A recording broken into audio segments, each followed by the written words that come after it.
And people often say to me, well, is that not excessive? Or perhaps, should I be doing that to experience better results? I mean, the short answer is no.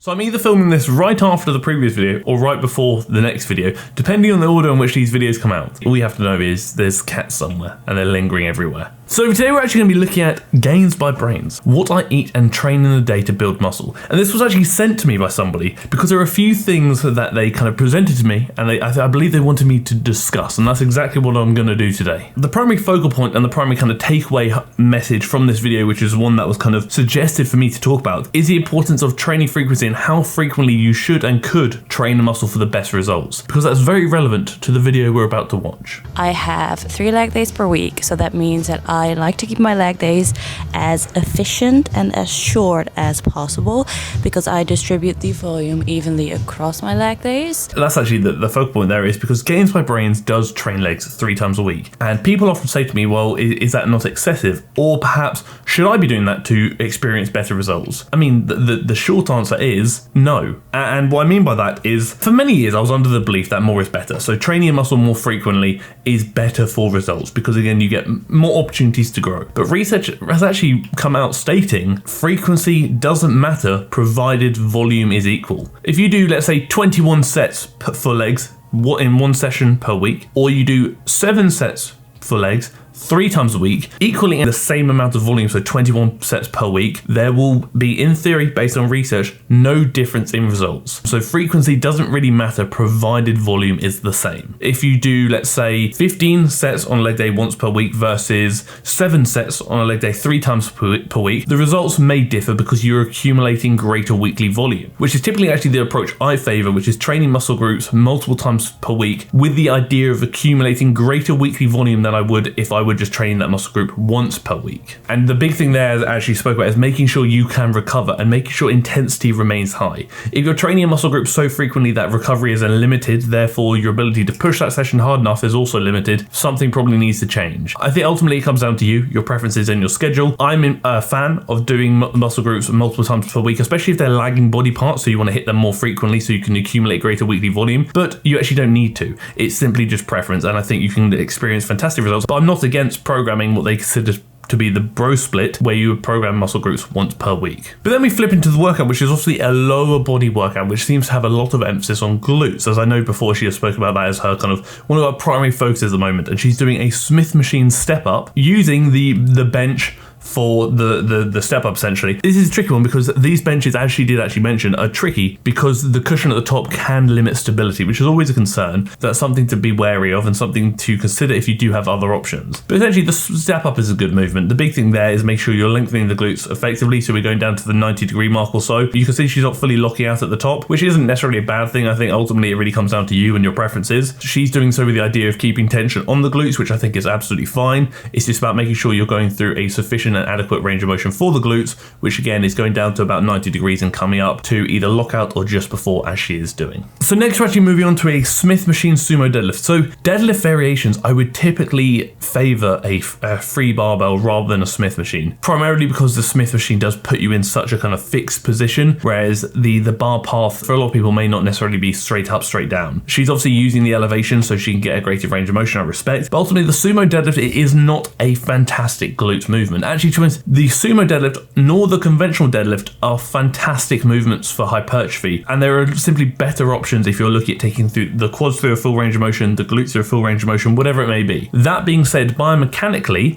for the glutes, the conventional deadlift is actually arguably better than the sumo deadlift. So that's just something to consider. I'm not saying it certainly is, I'm merely stating arguably it is. She speaks about how this is going to keep a lot of tension on her glutes and her hamstrings. The hamstrings really want a big hip hinge movement if possible, which is kind of being limited here. And this kind of wide stance, obviously being sumo, arguably may actually bring in more of the adductors, which are the inner thigh muscles. But key things to note when you're doing any kind of deadlift variation is maintain a consistent back angle. The back angle doesn't necessarily need to be flat, but what it does need to be is consistent. So it can be slightly rounded, especially at the upper back. back. Lower back I'm a bit more wary, but it can be slightly rounded depending on the person and how much you're lifting, obviously. But provided that back angle stays the same, you're usually okay. Issues typically occur when you go from like flat to rounded, like so, where you start here, you start pulling and it starts rounding. When that back angle is not consistent and it starts changing, then that may put you at greater risk of injury, which is something we obviously want to avoid. Obviously, a cheeky little plug here and there, I've got to throw it in. Community coaching is always going to be linked in the description alongside the growth guide. If you fancy either investing in a workout resource with lots of information, including some workout programs within it,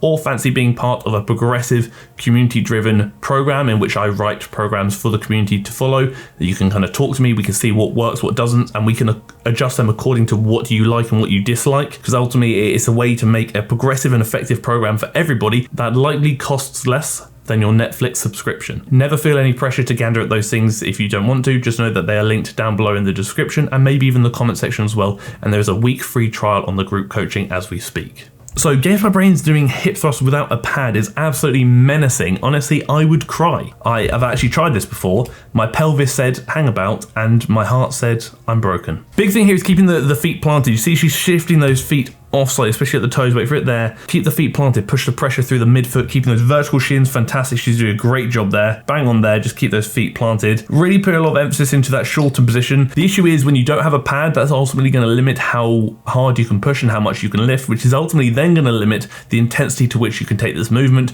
which then is in turn going to limit how effective this movement will be for developing the glutes. So really try and find a pad if you have one, because then you can lift heavier, push closer to failure, and then train the glutes more effectively.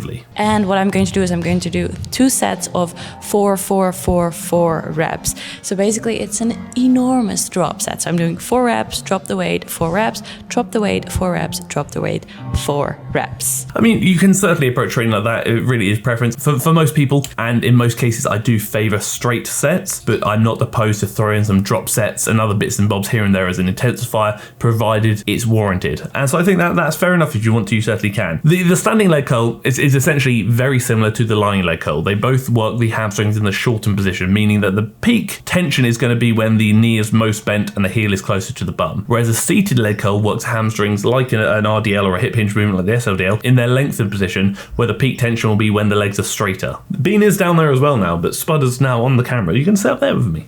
Oh, very nice. Thank you. Oh, your bum hole. Not very nice. I love you, but I don't love your bum hole. And I only use my hamstring to move the weight up. Slowly lower it, not fully.